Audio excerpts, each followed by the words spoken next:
Kabili nila sa sariling bahay nila. Siguro babalik din kami o ano. Pero yung pag-unlad siguro andon. Si Doris Mabilangan naman ay 11 taon ang naninirahan sa Canada. Tinutulungan niya ngayon ang mga kapatid na makapag-migrate. Para sa katulad ng kapatid ko, mas mabuti sa kanya kasi nga dahil 3 anak niya. Libre doon ang mag-aral, ang hospitalization, doktor, libre.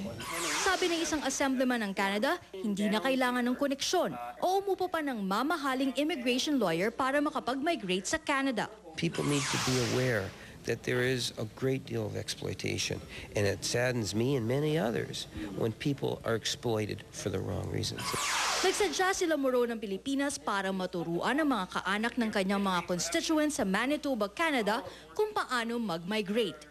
Una, kailangan merong kamag-anak sa Canada, nakatapos ng vocational level pataas, 18 to 49 years old, at may mapapakitang ipon na 10,000 Canadian dollars para sa principal at 2,000 Canadian dollars para sa bawat dependent.